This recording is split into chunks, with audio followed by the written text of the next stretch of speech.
Začnem netradične mierenkou.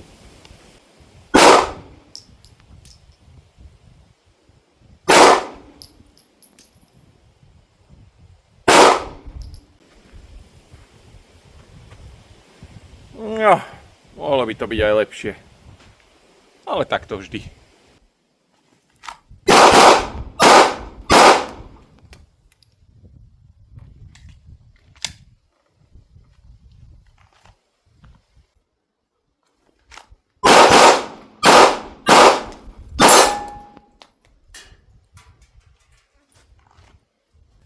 Drily za pohybu vám dneska príliš neukážem, lebo som tu sám.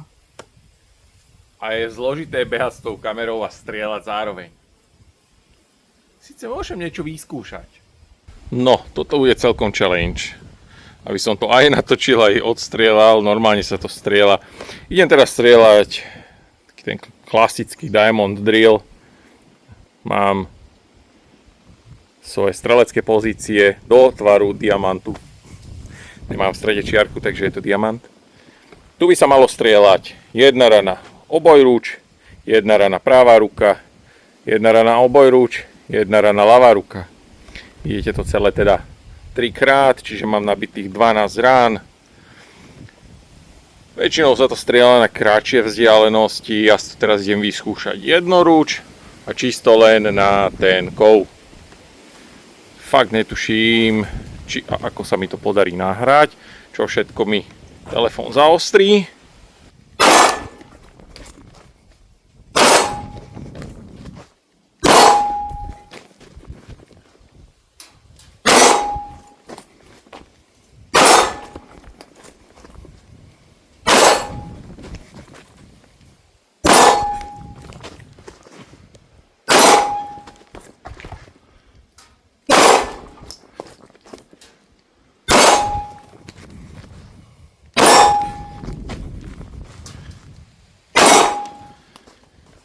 Dvanásť cinknutí. Môžete si to skúsiť. Celé jednoruč, alebo tak, jak sa to má normálne. Pravím, ja som teraz troška ďalej od tých kovov. Normálne sa to strieľa na bližšie. Tento vlog bude v podstate poskladaný z viacerých dní a z rôznych záberov. A preto ma uvidíte s dlhými vlasmi teraz.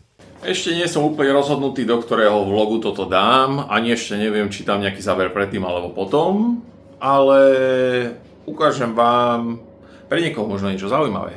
Máme tu ťažký old school, toto je klasická Remington 700 Police v 308. Určite veľa z vás pozná takéto pušky.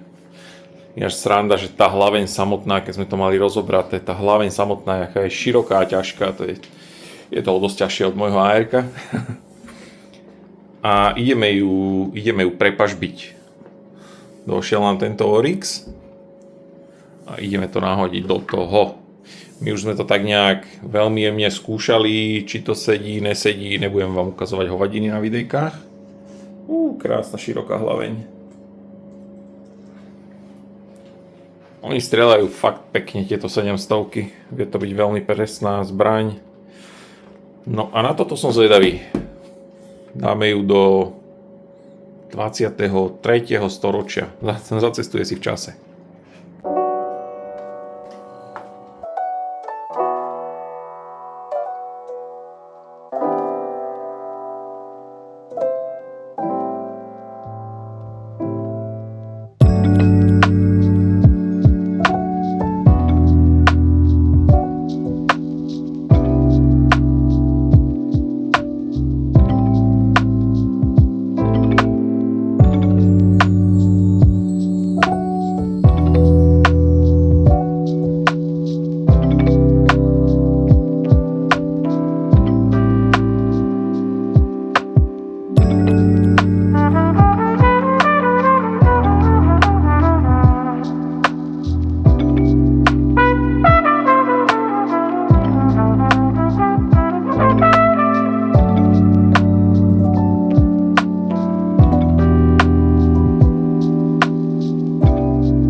A je nahodená do nového oblečku.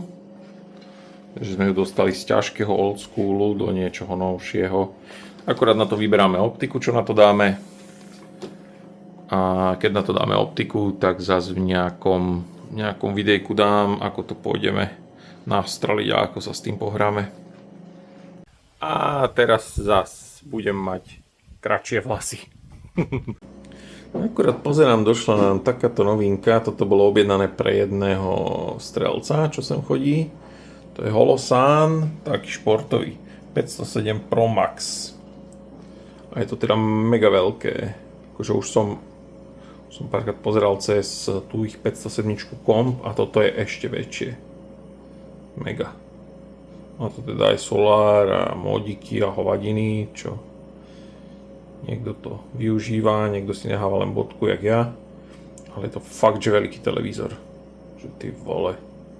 Pre porovnanie veľkosti, jak tie otvorené a športovo ladené kolimátory rastú. Toto je stará 407. Toto je tá 507 Pro Max.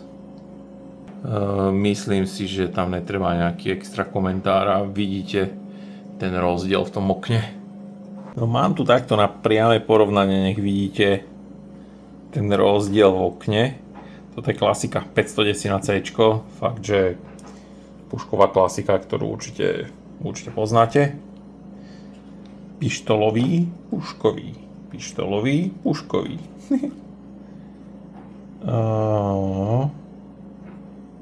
No akože tá veľkosť toho okna, to už je naozaj že veľmi, veľmi blízko. To už toto si viem predstaviť na nejakom mikrokompaktnom PCCčku alebo niečo podobnom, lebo má to naozaj veľké to okno.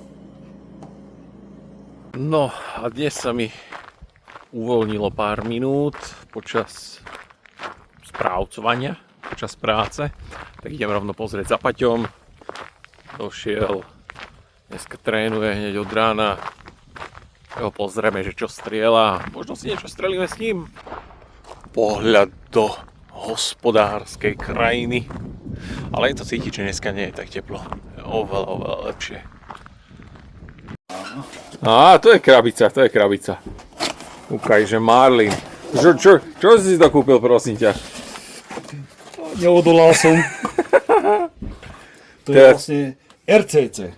Teraz budeš Tactical Cowboy. Je PCCčkári sú, ja som RCCčkár. Je to také malinké, má to fakt krátku hlaveň.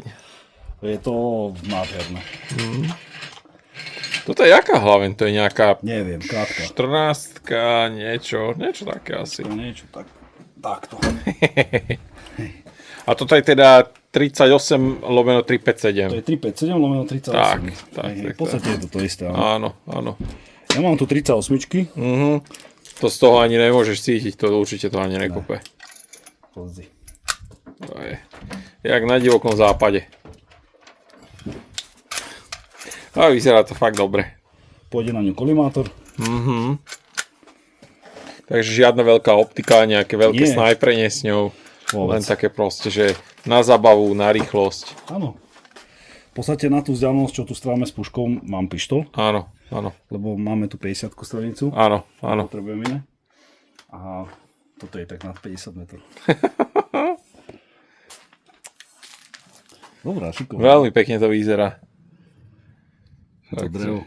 Hej. Že dôvod kúpiť tieto zbranie je, že sa mi to páči. Hej, čisto zábava za odmenu. V podstate už len obťahuješ a stráš. Poistka klasika Red is Dead.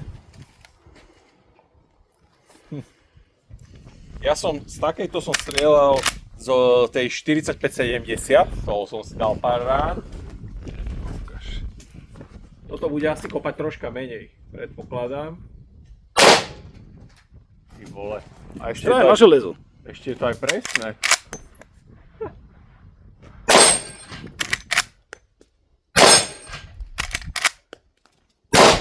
Aj.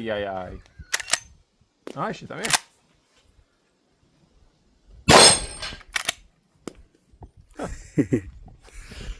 Preto som chcel ten kaliber.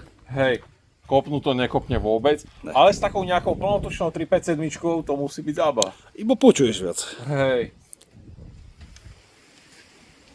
No tá 45-70 kopala viac. A to je... Toto je strašne zábavné. Kde sa pozriem, tam to letí svetlovodná mucha. Krásne svieti v očiach.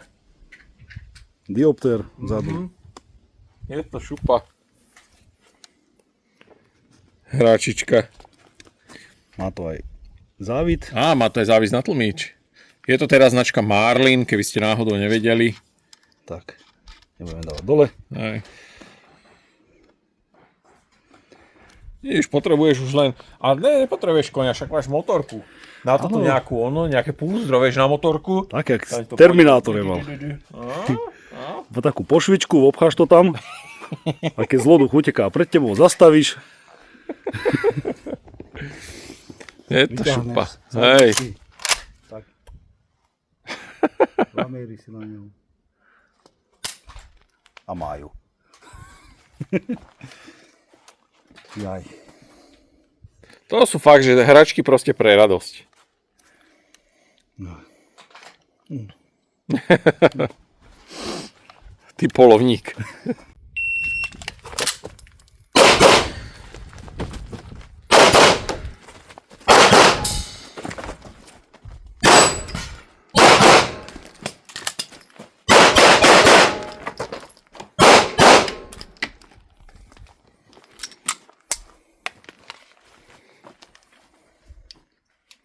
Najradšej som tu vzadu.